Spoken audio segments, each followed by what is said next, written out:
money's kind of interchangeable with confidence, right? If you have really low confidence, you need a ton of money in the bank to feel comfortable. And if you have a lot of confidence, you can just be like a vagabond and live on nothing. You don't know where your next like money is coming from, but you like can kind of live the life the way you want. Hey there, I'm Goli Kalkaran, and this is Lessons from a Quitter, where we believe that it's never too late to start over. No matter how much time or money you've spent getting to where you are, if ultimately you are not happy, then it's time to get out. If you're feeling stuck and you feel like there's gotta be more, there's gotta be a way to feel fulfilled and excited about what you do, then this is the podcast for you. Each week, I will sit down with an inspiring guest who quit their professional career in order to forge their own path and create a life that they love. Hello, everybody. Thank you so much for joining me again. I'm so happy you're here. If you haven't joined our email list, go ahead and do that on the website. I send out a weekly email that has some kind of video or article, very short, that will help you learn something. Who doesn't love learning? It'll help you overcome fear and figure out what your biases are and how you can be more lucky, et cetera, et cetera. So if that sounds like something you would like, go to lessonsfromaquitter.com and join that email list. I am really excited about our guest today, Matt and Alli Owen. One of the reasons I wanted to do this podcast is because I feel like when we're stuck in our careers and our head down and we're working long hours and, there's just so much going on in life, we don't get a chance to really realize all the opportunities that are out there. And I didn't know about any of this stuff when I was working as a lawyer. But since I've quit, I've learned so many different things about the online community and what people are doing. And one of the things that I see coming up over and over again are people that are traveling the world or traveling the country and working remotely and doing these online jobs.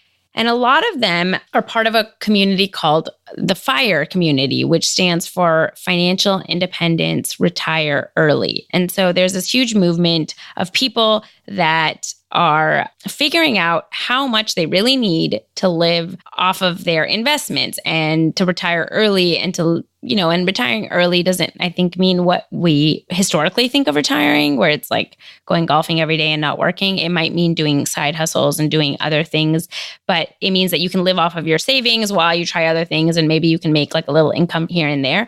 Anyways, it is a huge movement and Matt and Alli are part of this movement. And I wanted them on because they are both engineers. They were both working in oil and gas, making six figures each. So they were making over $200,000 together in California, and they were miserable. And they decided that they wanted to try to save up and retire early.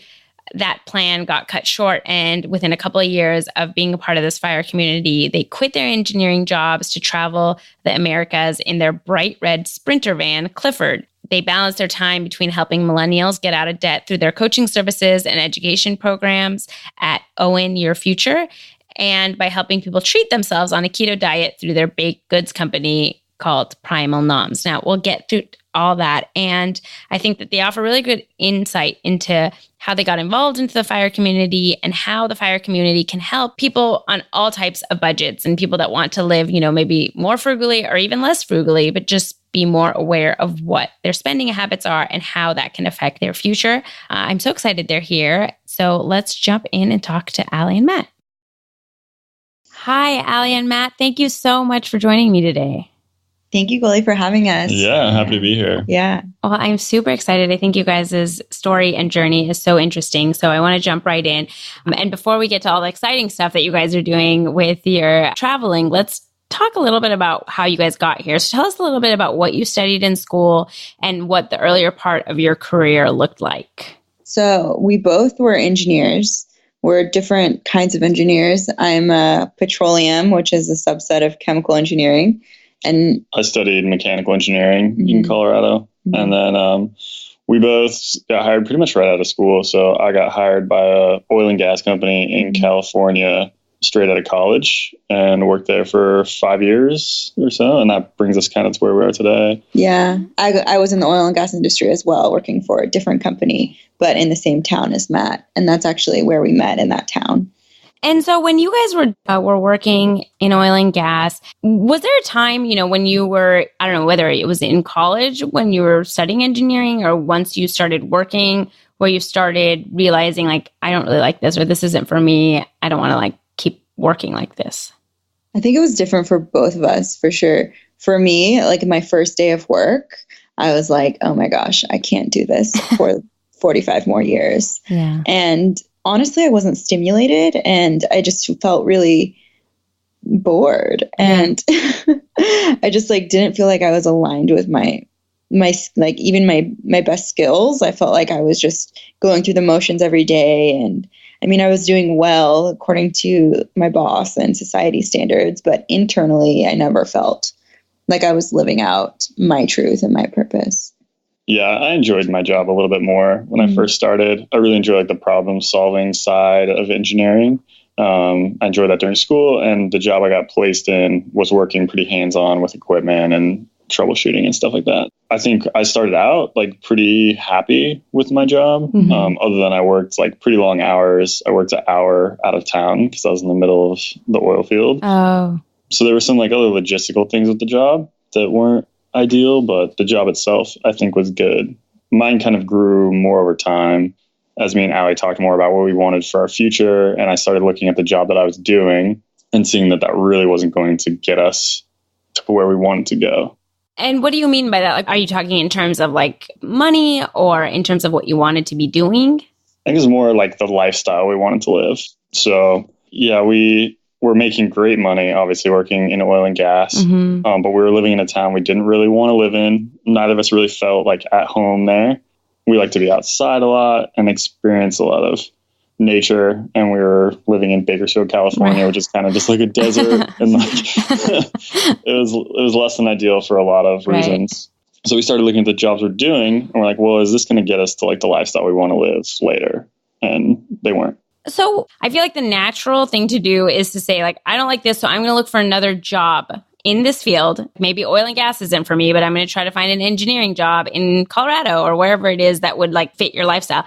I think you'd said in another interview that you were making 6 figures. So you guys were making good money. Why was it that you weren't satisfied with like trying to find that somewhere else?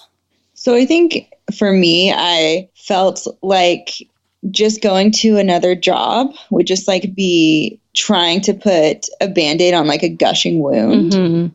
And it would help for a little while, like there's always this new period of being in a new job where you're like, oh, this is like kind of interesting, or, there's like a honeymoon phase. But at the end of the day, I think if I just kept going to a different job, then I wouldn't be actually truthful to myself about like, I want to be my own boss and how I want to live my life. And yeah, I mean, I think not to speak for Alli, but we've talked before, obviously, about this. And I think a big thing for her was like impact also. Like she felt like she wasn't connecting with the people that she was helping in her corporate job, which I think is something that a lot of people in corporate America can relate to, just because you're kind of removed from your customers and the people that like you're actually helping.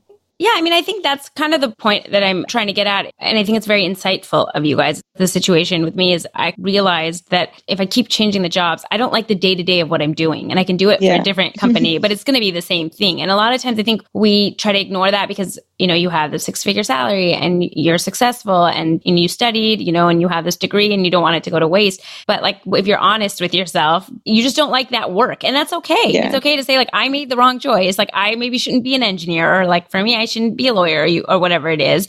But that's kind of the harder decision to get to. And I think you guys kind of got there very quickly. Yeah, there was that kind of like, I think it's called the lost cost fallacy. It's an opportunity cost. Yeah. Maybe like I've invested all this time into becoming this thing that was supposed to be my career or be, the thing that makes me money and gives me purpose. But admitting to yourself that it doesn't is really hard.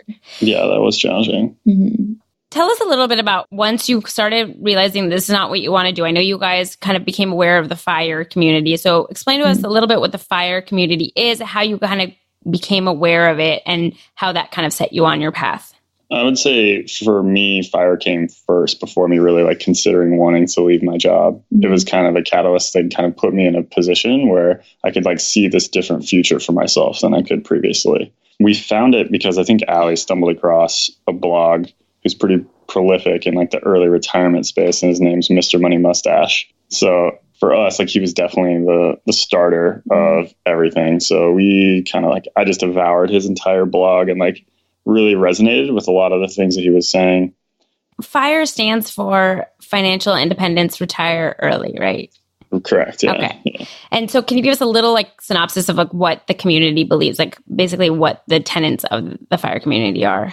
Yeah. So the FIRE community really is just about like prioritizing your money to purchase your freedom instead of things. So it kind of runs in line with like some minimalist and anti-consumerism, but it's frugality. The real goal is like to use your money really wisely to live the best life that you can. And a lot of times for a lot of people, that means escaping corporate work or a job they're not super happy with. So the idea is wise investing, like heavy saving to build enough of a nest egg that you don't have to work anymore, or you can work on a project that inspires you that doesn't make any money, or like makes you can volunteer money, or do whatever it is that you want to do because you're no longer like constrained and handcuffed to this job just to pay your bills. And that's becoming really big. I know I've seen it a lot. You were saying like the minimalist movement too is becoming really big, where people are realizing that all this consumerism and these golden handcuffs where you're buying the expensive house and the expensive car and all these things, but you're miserable and you're depressed and hate your job is just not worth it. And so I have seen a huge rise, especially with, I think, younger people, millennials, kind of realizing, well, if I make less, but do what I love doing and be able to live off of that, then I'd be much happier than staying in a city that I hate, making a lot more. So when you guys learned about it, what did you guys start doing in order to kind of move towards that financial freedom? So whenever we started it, we were basically spending everything we made, and we're making $250K. So we were blowing through money pretty good. But given that we were making such high salaries, it wasn't that much of a sacrifice to start cutting off things that just didn't make sense. Like I was spending $200 a month in clothes and going to Starbucks all the time, and like basic things that we see everyone else doing. And we're like, oh, okay, like I have a job. Like I need to be getting my nails done every 2 weeks. I need to be, having these expensive hair treatments. I need to be doing all that. That was like me. Matt was more frugal initially. I was, just kind of from the family I grew up in who were very like middle class. Dad always like, worked on his own cars and did everything around the house that he could, kind of DIY. But so I just like really started tracking everything, because before we didn't really pay any attention. We just paid attention to the numbers in our bank account. Like as long as those were like going up or staying about flat, we were happy. But we never really like connected with our money on a level that we knew where everything was going. So that was something that like I'd picked up from like reading these blogs, and everyone's like just recommending to really kind of get in touch with your money. And when we started doing that, we started seeing a lot of places that we were spending money that weren't necessarily making us happy or any happier than we would be without it. Right. And those were easy things to just like cut off the top. We're like, okay, we don't need that. Like, it doesn't really bring me any joy, make my life that much better, but I'm spending this money doing it. Yeah. So that was really the first step. And that took us from, basically breaking even, spending just about what we were making, to saving about like 40% of our incomes within the first year or so. Did you have like an end goal? Like, was it just like, let's just start saving? Or was it, I want to save for 5 years and then I'm going to quit? Or, how did you start your journey? Yeah. So our initial plan was definitely to save up enough investments that we could quit and never go back to work. Initially, that looked like we'd probably be saving for like 10 to 15 years. We hadn't really trimmed our spending back that much yet. We're like, okay, we need like $65,000, $70,000 a year to be pretty happy. A general like rule of thumb that's used a lot in the FIRE community is called the 4% rule. And that basically is if you live off of 4% of what you have in your investments each year, that will last forever. So whatever your yearly spending is times 25 is how much you need saved up in your investment accounts. You guys had calculated that and realized that you need about 10 years of savings in order to get to that 4% that you could live off of. Yeah, like 10 to 15 at that point. But then we quickly started looking at other ways to reduce our expenses further, other ways to like make more money, starting businesses, doing like real estate investing. So it really like grew substantially over the next like 3 to 4 years until we ended up quitting. So you did it for about 3 or 4 years and then you quit. So what happened that you kind of cut that short? Were you at a place where you could then retire off the investments that you had? Or was it just like, I can't keep working like this? There was a couple of reasons. One was like we had all these skills that we had gained from saving so much money, and we had a lot of more confidence having all of this kind of like, we call it FU money. Like you can say FU to whatever, doesn't serve you or doesn't, make you happy anymore. And we do want to have kids in the next couple of years. And so we were thinking, if we continue down this path of like continuing to traditionally fire and, work for 6 more years, we want to have kids in that time frame. And we didn't want to have kids in Bakersfield. We didn't want to plant any more roots in Bakersfield. And so we were like, well, this path that we're on isn't going to take us where we want to be. So we need to be creative and figure out what else we can do. So a year and a half ago, we started businesses. We have 2 businesses, one that is financial coaching and courses, and another is a ketogenic and paleo treat company, food company. And so through those, now we kind of like veered from the traditional FI retirement track to a more entrepreneurial track. But I think the journey to FI has really served us a lot. Right. Did you start those businesses while you were still working, or did you guys quit and then start those businesses? We did. We started them while we were working. Okay. With the intention of, getting some income replacement to kind of make the jump and leave that way. Yeah. And what you were just saying, you were served. I mean, I think that's a great point in the sense that I don't think it has to be an all or nothing thing. I think learning those tools and just becoming conscious, I guess, of your spending, or really conscious of like what makes you happy. How much money do you really need? I think a lot of times most of us don't ever sit down to think about that kind of stuff. And it's always this quest for more and more and more. And then it doesn't matter like at what cost that more is, but you start realizing like, really, what do I need in order to be happy? And even if you do still have to work, but at least being really conscious of where you're spending your money and how much you really want to make or need to make for your family is such an important tool that I think a lot of people overlook. Definitely. When we were living in the van, it was like we were spending $2,000 a month on all of our expenses, and just being able to be like, okay, all we need is $2,000 a month. Right. We can go work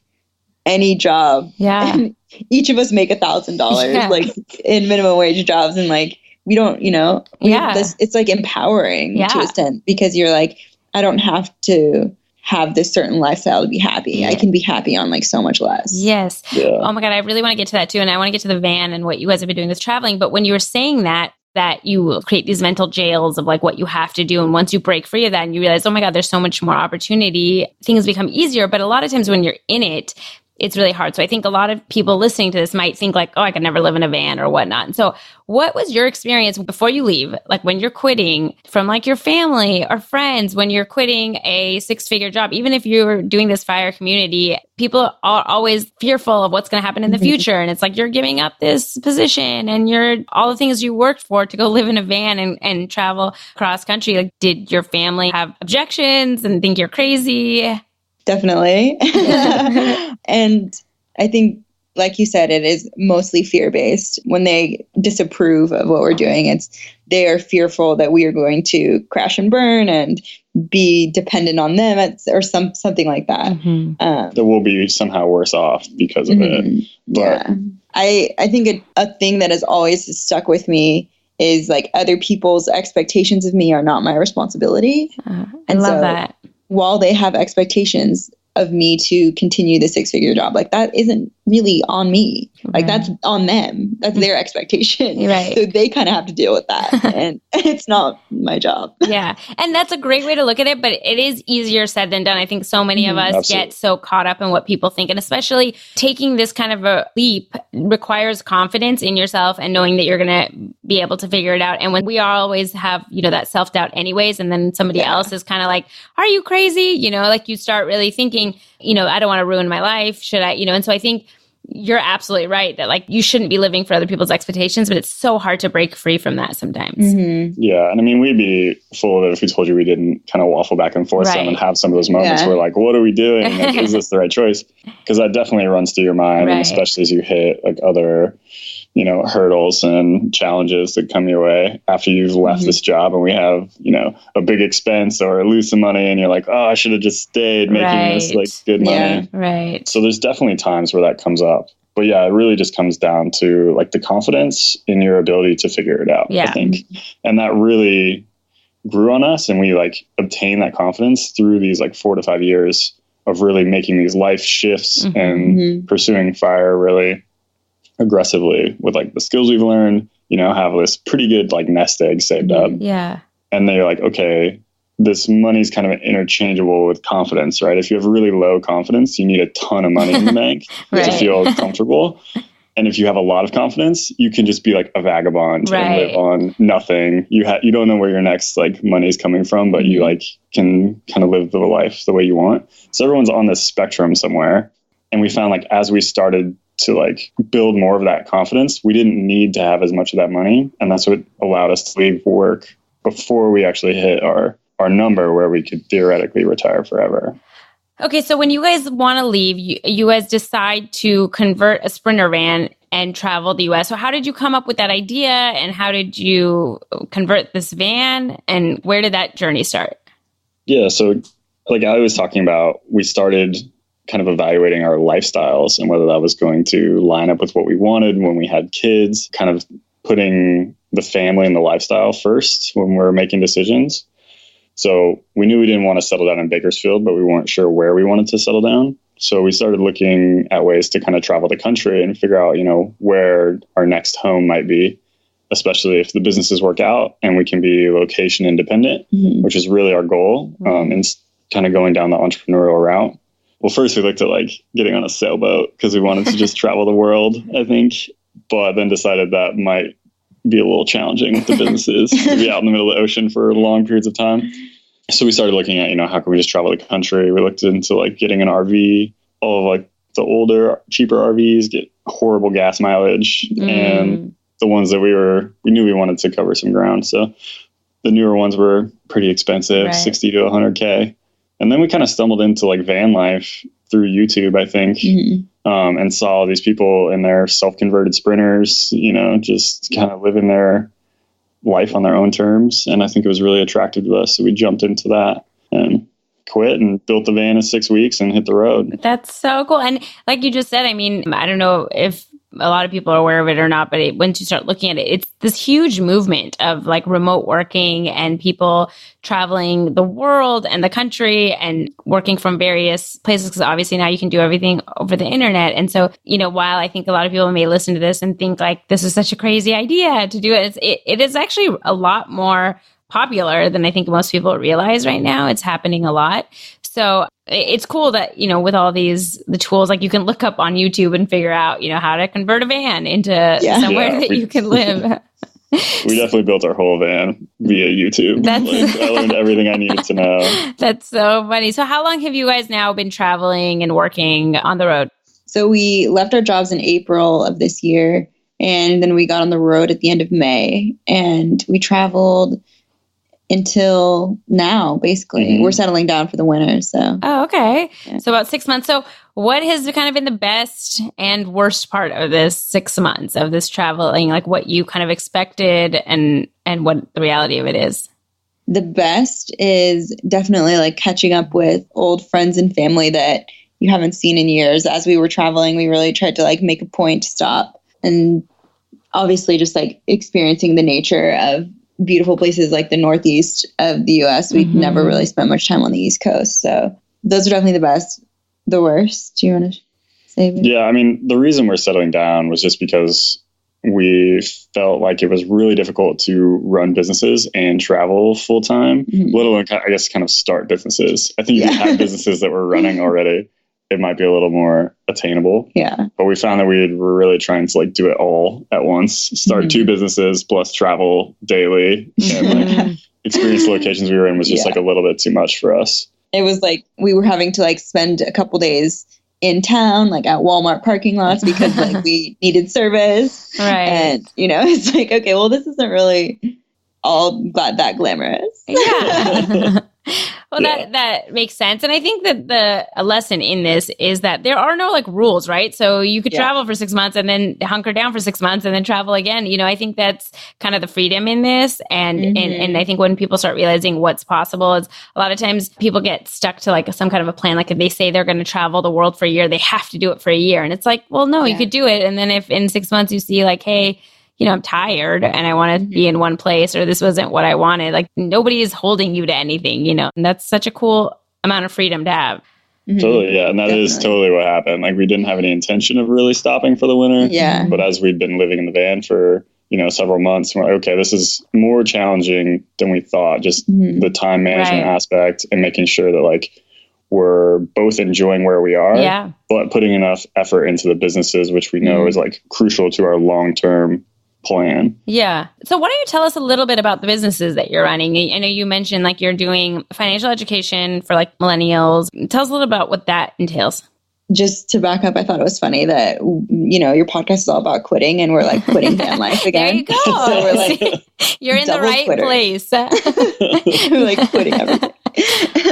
I like that you said that. I mean, I do think that is the point of this whole thing, is that like we hold ourselves to these things. And then if it doesn't happen the way we want it, we like beat ourselves up and it's like, oh, I'm such a failure. Or, what are people going to think? And I didn't do, and it's like, who cares, like try it. And like what you were saying, Matt was just saying you weren't planning on this, but like, how could you know until you started? Like, how could you know what life on a van, across country is going to be like until you do it? And then once you do it, you realize, hey, we got to like tweak this or that because this isn't what I wanted. Yeah. It's freeing to be able to give yourself the permission to quit, for sure. Absolutely.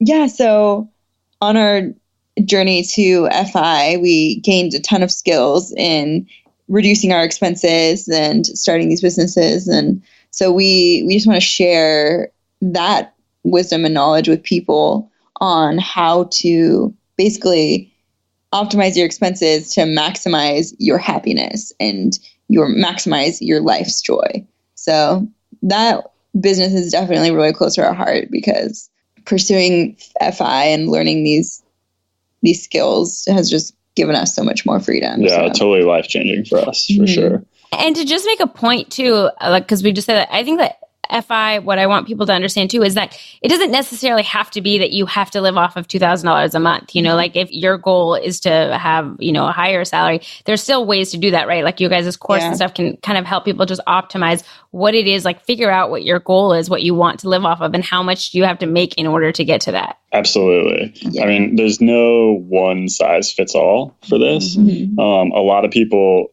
find that they are as happy as they were by reducing their expenses. And reducing your expenses is kind of like a double-edged sword. You have to save less so you can get out earlier.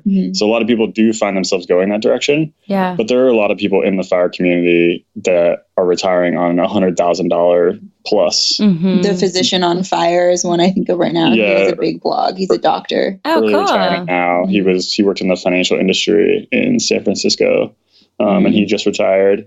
But yeah, they're planning to live on more than like $100,000 a year, but still following these practices to just, ensure their early retirement as well as, just connect with their spending and how that relates to their happiness. And maintaining flexibility too. Like when you retire at 40 and you're planning on living on $100K a year and the market takes a crap, like they have the flexibility to live on less. Right. And they know they can do that. Right. Or they have the flexibility to get another job or figure out a way to make income so they don't have to pull on their investments during that time. Right. Yeah. There's a lot of different strategies that people will use to just kind of, be flexible because you never know what the future holds. Like all of the math that we've done is all based on, past market history, which obviously doesn't predict what's going to happen in the future. So you have to go into it knowing that things could definitely change and you might have to be flexible. Right. Yeah, might have to change with it. So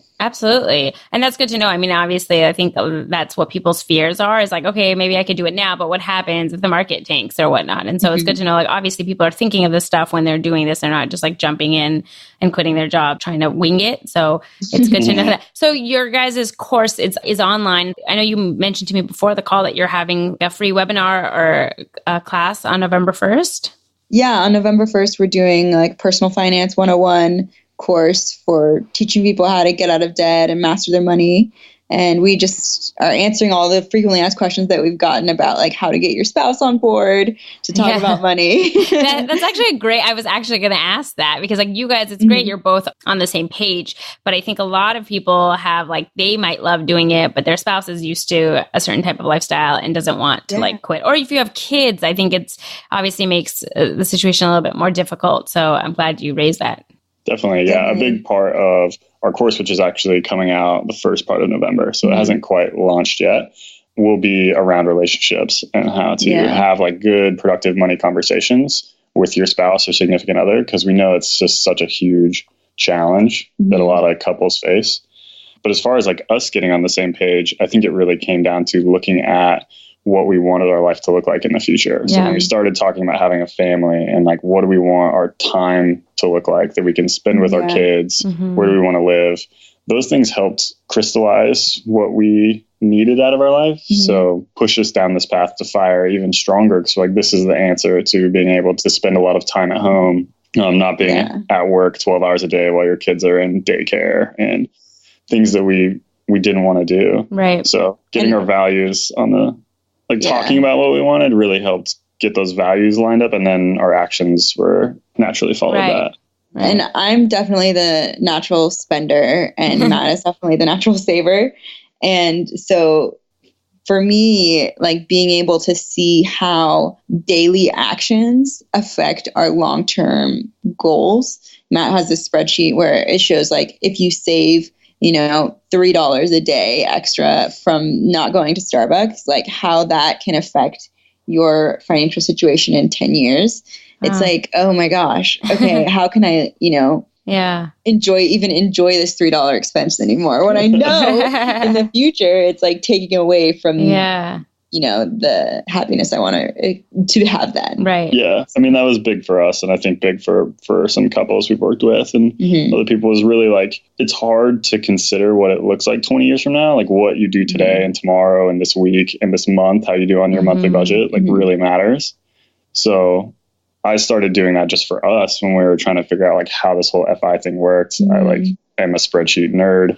So I was like, all right, let me like build some forecasts in here. And it was like really eye opening especially for Alli and myself, but I think other people have gotten a lot of value out of that. Yeah. Whenever we started dating, I remember I was so out of touch with my money. I told him that I thought it was cheaper to eat out than it was to cook at home. Oh, I've heard that a lot from people actually. Yeah. I don't think that's like an uncommon thing that people think, especially because like you go somewhere and you get like a bowl for $6 and you think, oh, if I went and bought all this stuff, it would have cost more. And it's just not the reality. No, it's not. Well, very cool. And you guys also have, you were saying your keto diet is is that a food business?